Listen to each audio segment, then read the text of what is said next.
இங்கே நம்ம ஹீரோயின் சுமி அவங்களுக்கு வேலை கிடைச்சதுங்கிற நியூஸை அவங்க அம்மா கிட்ட சொல்லலான்னு வீட்டுக்கு ஓடி வராங்க. இப்போ அவங்க அம்மா கால் வலிக்கு கீழே விழுக இப்போ வேற வழியே இல்லாமல் இத்தனை வருஷமா சுமி தான் அவங்க அம்மாவை பார்த்துட்டு இருக்காங்க. இப்படியே வருஷம்லாம் போக நம்ம ஹீரோனுக்கு 33 வயசு ஆகுது. அதனால வீட்டில் ஒரு வயசான ஆளை கூட்டிட்டு வந்து கல்யாணம் பண்ணிக்க சொல்லி கேட்குறாங்க. வீட்டில் எவ்வளோதான் வேலை பண்ணாலும் எப்பவுமே சும்மா தானே இருக்கா அப்படின்னு சொல்லி வீட்டில் இருக்க யாருமே நம்ம ஹீரோனை மதிக்க மாட்டேங்கிறாங்க. இதில் கடுப்பான நம்ம ஹீரோயின் இதுக்கப்புறமாவது நமக்கு பிடிச்ச மாதிரி லைஃப் வாழணும் அப்படின்னு சொல்லி ஒரு பேங்க் இன்டர்வியூக்கு போகிறாங்க.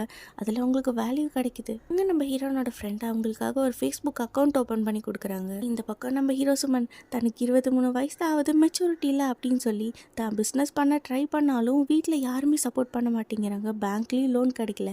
இதனாலேயே ஒரு பணக்கார பொண்ணை பார்த்து நம்ம கல்யாணம் பண்ணிட்டோன்னா நம்ம லைஃப் செட்டில் ஆகும், நமக்கு பிடிச்ச மாதிரி நம்ம பிஸ்னஸ் பண்ணலாம் அப்படின்னு நினைக்கிறாரு. அவர் நல்ல வேலையில் இருக்க மெச்சூர்டான ஆள் மாதிரி ஃபோட்டோ எடுத்து ஃபேஸ்புக்கில் போட ஃபேஸ்புக்கில் சேட் பண்ண ஆரம்பிச்சு இவங்களோட லவ் கொஞ்சம் கொஞ்சமாக டெவலப் ஆகி இப்போ 2 பேரும் கல்யாணம் பண்ணலாம் அப்படின்னு சொல்லி டிசைட் பண்ணி ரிஜிஸ்டர் ஆஃபீஸ் தான் வராங்க.